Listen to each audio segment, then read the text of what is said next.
कशिश और स्वागत है आपका नेक्स्ट न्यूज में। हम तो ये सब चीज देखते हैं कि बप्पीदा की एक अलग पर्सनालिटी थी। अगर दूर से ही कुछ चीज चमकती हुई नजर आती थी तो ऐसा लगता था कि बप्पीदा ही आ रहे, क्योंकि उनका एक स्टाइल अलग था, उनकी पहचान अलग थी। उनका स्टाइल था कि सोने से लदे रहना हमेशा।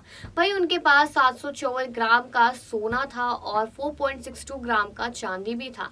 तो हमेशा सोने में लदे हुए नजर आते थे। हाथों की अंगूठियों की बात कर ली जाए या फिर गले में पहनी हुई चेन्स की, तो वहीं पर आपको ये बात हम बताने जा रहे हैं कि बहुत सारे लोग उनका मजाक भी उड़ाते थे।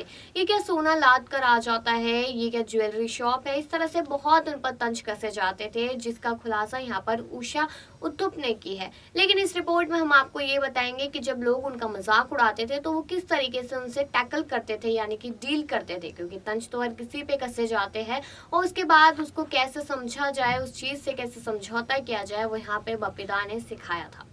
बताते चले कि प्रसिद्ध सिंगर और कंपोजर बप्पी लहरी अब हमारे बीच नहीं रहे। सिंगर उषा उत्थुप इस क्षति को निजी क्षति करार देती है। भावुक होकर वे बताती है कि डिस्को किंग बप्पीदा का वो सम्मान नहीं मिल पाया जिसके वह सही मायनों में हकदार थे।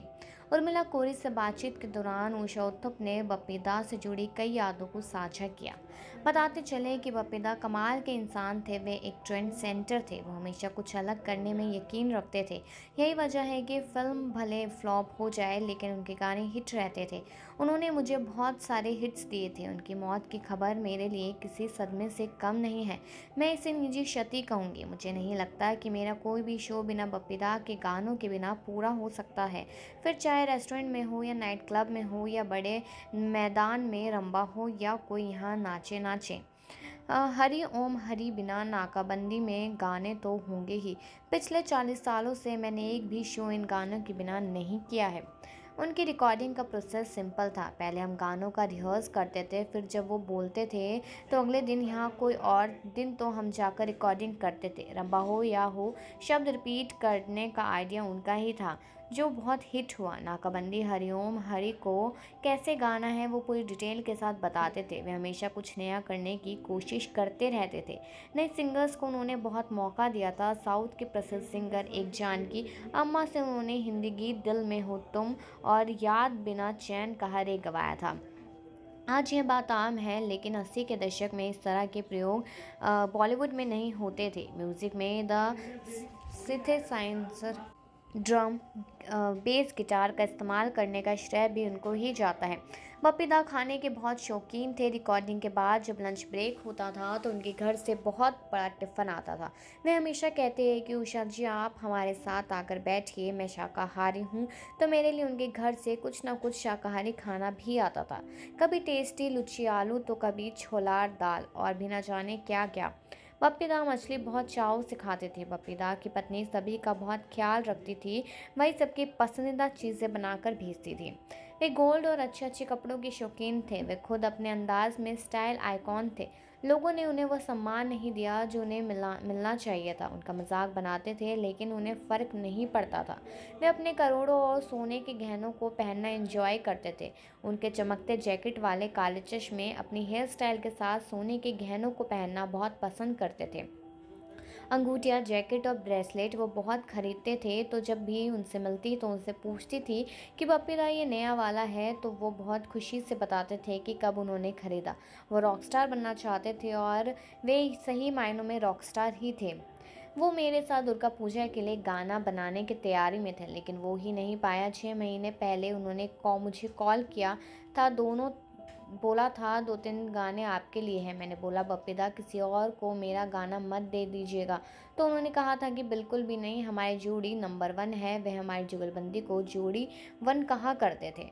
और वही बता दें कि अपने गोल्ड पहनने और गानों के लिए फेमस बप्पी लहरी का आज निधन हो गया है। यह 69 ईयर्स के थे और उन्होंने मुंबई के अस्पताल में आखिरी सांस ली। बप्पी दा ने कई ब्लॉकबस्टर गाने गाए। इसके अलावा म्यूजिक की इंडस्ट्री में बप्पी दा को डिस्को किंग के नाम से भी जाना जाने लगा। मिथुन चक्रवर्ती के डांस को आवाज़ देने का काम भी इन्होंने ही किया था।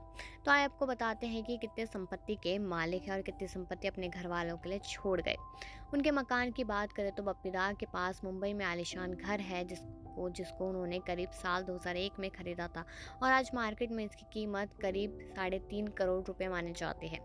अगर लग्जरी कारों की बात की जाए तो उनको गाड़ियों का भी काफ़ी शौक था। उनके पास दुनिया की 5 सबसे बेहतरीन कारें हैं। उनके पास कार कलेक्शन में BMW से लेकर टेस्ला तक की कारें शामिल है। टेस्ला एक्स मॉडल की कीमत करीब 55 लाख रुपए है। अगर गोल्ड की बात की जाए तो बप्पीदार के पास सोने का कलेक्शन भी काफ़ी ज़्यादा ही माना जाता है। उनको हमेशा ही 7 से 8 गोल्ड चेन पहनने हुए देखा जाता था। वे अमेरिकी पॉप स्टार एल्विस प्रेस्ली से प्रभावित थे। एल्विस प्रेस्ली अपने कॉन्सर्ट के समय सोना पहनते थे। इसके बाद बप्पी लहरी ने भी इसको पहनना शुरू किया और सोना पहनना तो वह काफ़ी ज़्यादा लकी भी माना करते थे। साल 2014 में चुनाव के दौरान किए गए खुलासे के मुताबिक बप्पीदार के पास 750 ग्राम सोने के आभूषण थे। हालांकि काफ़ी संभावना है कि अब तक इसमें और इजाफा हो चुका होगा। इसके अलावा उनकी पत्नी चित्रानी के पास 967 ग्राम सोना और 8.9 किलोग्राम चांदी है। बप्पीदार की अगर इनकम की बात करें तो वह घंटे के लाइव परफॉर्मेंस के 20 से 25 लाख रुपए चार्ज करते थे। इसके अलावा मूवी में गाने के लिए वह करीब 8 से 10 लाख रुपए तक का चार्ज करते थे। उनकी सालाना कमाई 2.2 करोड़ रुपए थी और वह अपने पीछे 22 करोड़ रुपए की संपत्ति छोड़ गए हैं। इसके अलावा पर्सनल इन्वेस्टमेंट 11.3 करोड़ रुपए है। लेकिन उनकी ज़िंदगी की और आगे बात की जाए तो बता दें कि हिंदी फिल्म जगत के दिग्गज सिंगर बप्पी लहरी का मुंबई के सिटी अस्पताल में 59 साल की उम्र में निधन हो गया। उनके निधन की खबर ने पूरा देश शोक में है। फैंस और बॉलीवुड जगत के लोग उन्हें सोशल मीडिया के जरिए श्रद्धांजलि अर्पित कर रहे हैं। बप्पीदार का म्यूजिक सफ़र काफ़ी दिलचस्प रहा। उन्होंने कई बड़े कलाकारों के लिए अपनी खूबसूरत आवाज़ दी, अलग अलग भाषाओं में गाने गाए। लेकिन अगर हिंदी फिल्म इंडस्ट्री की बप्पी लहरी के नए किसी स्टार के लिए सबसे अधिक गाने गाए हैं तो वो है मिथुन चक्रवर्ती। एक अभिनेता न सिर्फ कोरियोग्राफर की धुन पर डांस करता है बल्कि म्यूजिक का उसमें एक बहुत बड़ा योगदान होता है। मिथुन दा डिस्को डांसर के नाम से हिंदी फिल्म इंडस्ट्री में मशहूर तो हुए, लेकिन उन्हें डिस्को डांसर के रूप में जिन्होंने अपनी आवाज़ दी वह दिग्गज सिंगर बप्पी लहरी ही है। बप्पी लहरी और मिथुन चक्रवर्ती की साझेदारी करीबन 30 से अधिक गाने गाए और म्यूजिक दिया। इन दोनों के अधिकतर गाने हिट हुए। बप्पी लहरी ने मिथुन चक्रवर्ती के लिए सबसे पहले फिल्म सुरक्षा आवाज़ दी थी। ये फिल्म 1979 में रिलीज़ हुई थी जिसमें बप्पी लहरी ने 3 गाने गाए थे।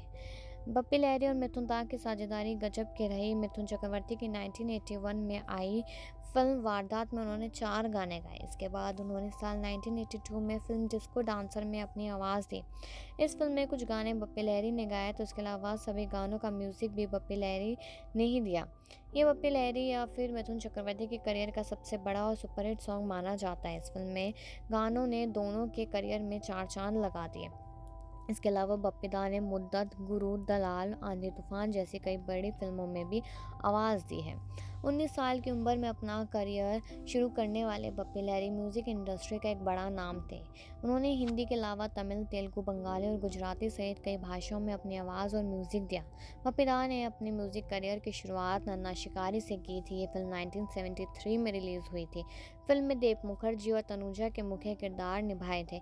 इसके अलावा उन्होंने हिम्मतवाला, चलते चलते, आज का अर्जुन जैसी कई फिल्मों में आवाज़ दी है। और वही मिथुन दा के साथ साथ किशोर दा की बात की जाए, लता मंगेशकर की बात की जाए तो उसमें भी आपको बता दें कि हर किसी के साथ उनका रिश्ता काफ़ी अच्छा था। और वही ये भी बता देते हैं यहाँ पर उषा उत्पा ने बहुत सारे ऐसे खुलासे किए हैं जो हैरान कर देने वाले थे, लेकिन उसके बावजूद भी लकी जो बप्पी दा थे वो अपनी ज़िंदगी में काफ़ी कुछ कर चुके थे। उन्हें किसी बातों से कोई फर्क नहीं पड़ता था और आज के टाइम में उनके पास इतनी संपत्ति है कि आने वाली जो पुश्ते हैं वो भी आराम से बैठ के खा सकती है। तो ये अनसुना किस्सा आपको कैसा लगा है कमेंट सेक्शन में ज़रूर बताएं और बाकी खबरों के लिए देखते रहिए नेक्स्ट 9 न्यूज़।